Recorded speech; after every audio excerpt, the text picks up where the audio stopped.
Parfois, un match de gala, un match pour le spectacle, se transforme en un véritable thriller, un show à l'américaine qui se termine par une victoire française mémorable.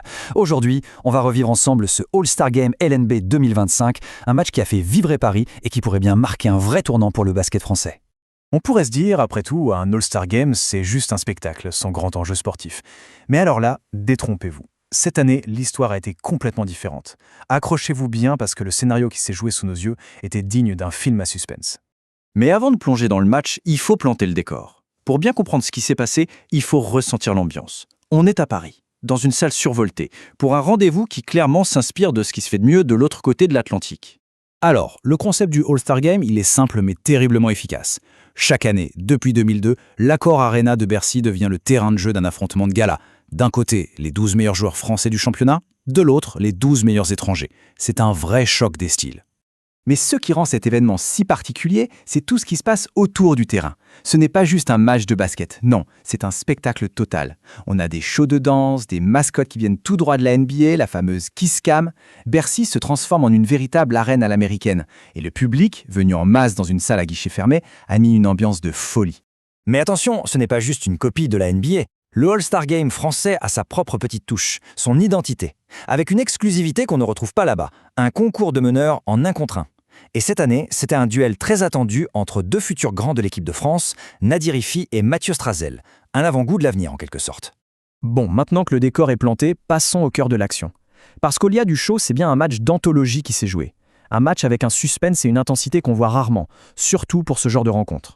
Et voilà le score final, 165-159, victoire de la sélection française. Un score fleuve qui met fin à plusieurs années de domination des joueurs étrangers dans ce match des étoiles. C'est un succès qui montre bien l'engagement incroyable des 2 équipes. Mais ce score, il ne dit pas tout. Loin, très loin de là. Il ne raconte pas le scénario complètement dingue des dernières minutes, où le public de Bercy est passé par toutes les émotions, retenant son souffle jusqu'à la toute dernière seconde. Le temps réglementaire, il n'a tout simplement pas suffi. Pour départager les 2 équipes, il a fallu non pas une, mais 2 prolongations. C'est vous dire à quel point la bataille a été serrée, personne ne voulait rien lâcher.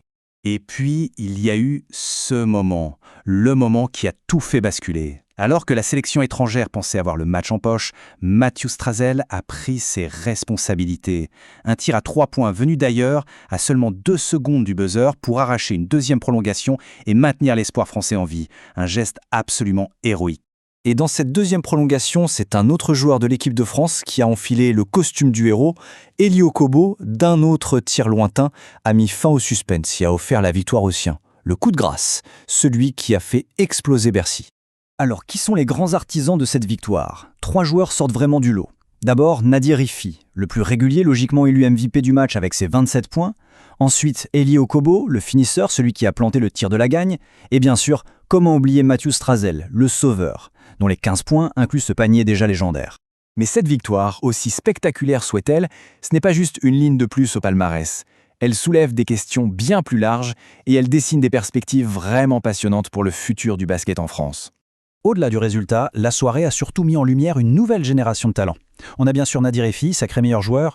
On a eu la grosse surprise, Joshua Oudoujet, qui a remporté le concours de dunk. Et puis, la confrontation entre les jeunes meneurs nous a offert un aperçu de ce que pourrait être la relève chez les Bleus. Et pour bien mesurer la performance de Nadir Hiffi, il faut savoir une chose.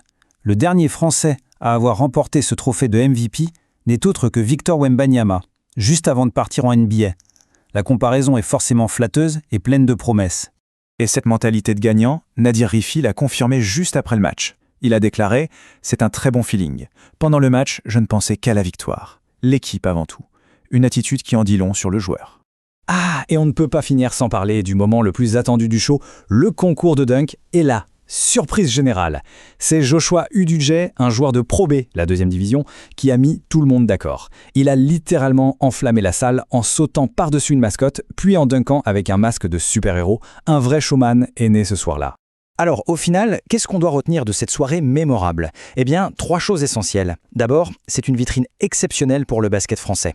Ensuite, ça met en lumière les jeunes talents qui vont bientôt frapper à la porte de l'équipe de France. Et enfin, ça prouve que ce sport peut être un divertissement grand public de très très haute qualité. Et ça nous laisse avec une question, la vraie question au fond. Après une telle démonstration de talent, de caractère et de spectacle, est-ce qu'on a assisté à l'éclosion de la génération qui va porter le basket français vers les sommets ? L'avenir nous le dira, mais une chose est sûre, il s'annonce passionnant.